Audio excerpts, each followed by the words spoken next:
It's been a long time. I called these tornado steps. You remember what they are, Crabtree? Okay, we used to drill them. And I called them this before tornado guard became a thing. And so then someone more popular than me called something tornado something. And so I was like, I got to rename it. So let's look at tornado steps first. Then we're going to look at how it applies. And then one of my favorite leg locks. So, mark it. Side control bottom, head this way, feet that way. All right, so the way that we're going to start is you can start facing towards the head right here. My hands are going to come to the floor. Now I'm going to sit up. And you can see that I am completely up and I am not laying down. If you're laying down, it's going to be a bad day. Leg comes over just like break dance. We go back to side control. I'll turn both hands to the floor. So my outside leg is stepping and I'm sitting up. Leg off to the floor, knees to the floor. This way, hands to the outside, right? If you want to dip your head, that's okay. I'm seated on the belt, leg comes over, back to side control. Same thing to the other side and off. Make sense? What's the most important thing? Don't kick your partner. Don't kick your partner in the face. Do 2 and 2, so you go 1, and then switch. Don't kill yourself. We're not trying to drill ourselves to death, but I want to make sure that we're sitting up when we come in there and that we've got good posture. Make sense? Let's get it. 1, 2. If I see you guys do this, if you are fighting right here and you go, I'm going to lose my mind on you, and it's probably going to work. But it's never a good idea to give up this good position that you fought for. Then I'm going to give you my back and turn, because when it goes bad, it goes real bad, and I'll be watching, just so you know. Okay, so with that in mind, side control, cross face, I try to underhook, but Marty is good. And so I'm here, and he starts to dig that underhook. And a lot of you will sit here and you'll fight, and he digs, and he digs, and he digs, and it comes right out the back. But sometimes when you're trying to be tight and you start to lose the underhook, there's no good way to bail on it without getting your back taken. So if I'm here and he's digging, freeze, what do I do here? If I try to push off and make space, a lot of times he just follows that right up. This is when the move shines. You've lost the underhook battle and they're starting to come to your back. Now, a lot of you will go, I don't want to do this because it feels like if I do it, sometimes they get my back. Guys, if you don't do anything, they're going to take your back. They're already digging the underhook. So here's what you're going to do. You're going to get low, they're going to start to dig that underhook, and when they're coming out the back, you're just going to turn and sit up towards the legs. That make sense? Back off to the other side. I'm drilling. Here. Get those hands off the floor. If you leave this hand on the floor, he's going to grab that arm and wrap it up, and then it's going to be a bad day. It's going to look like crap. Not them getting to a good position is going to look like crap, but they're going to, because you won't be able to turn. Does that make sense? Mm-hmm.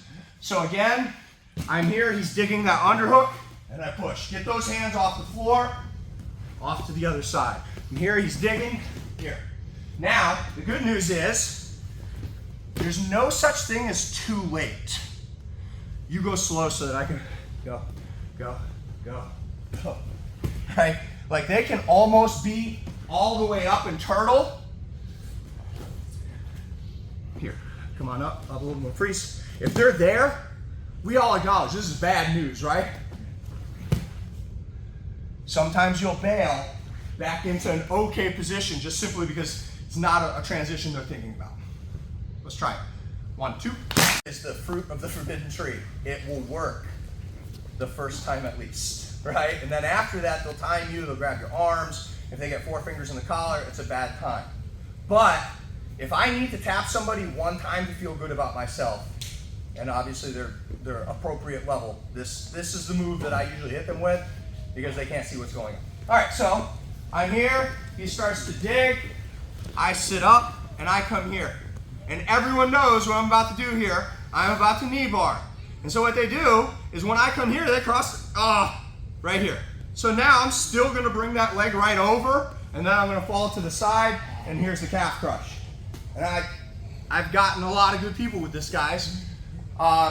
I won't say that I've gotten everybody that I go for, but most of them, yes. So let's look at a couple of things that we need to make sure. Number one, the wrist isn't gonna do it. I need to be able to separate that joint, so I need the arm to come all the way to the fat part of my forearm, okay?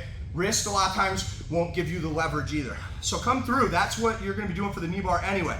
Now the person triangles, I want to come over close to that ankle right into my knee pit, almost like a triangle. Then I'm gonna fall off to the side, I'm gonna cross my legs, and when I get my hands together, I'm gonna flex my wrists. Guys, the pull, you wanna pull your forearm through that joint at the same time as you're compressing the heel to their butt.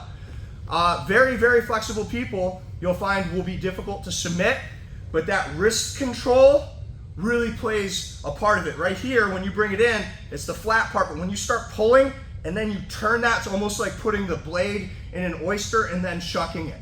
And so hyper flexible people we might have problems with, but I haven't run into a whole lot of people that are super flexible enough to avoid this. Usually those people are in the young division.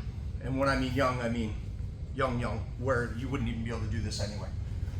So he's underhooking, out the back, right? I'm here, he triangles. Over top, I lock my hands, I fall to the side. And from here, I'm gonna pull at the same time as I curl my heels. Careful guys, this one does have a lot of pain to it.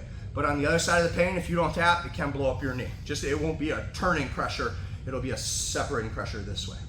Let's give it a shot. 1, 2. All right, I'm exhausted because I'm doing the moves that I teach you guys all the time. So if you're not sweating like this, man, you really ain't training. Getting out of breath is good. Doing it while you're tired is good. Fitting the moves in reality is good. Everything else is just, it's not real, right? You got to practice it for real in order for it to be yours. So you should sweat, train, come watch my videos, then sweat, train, come watch my videos.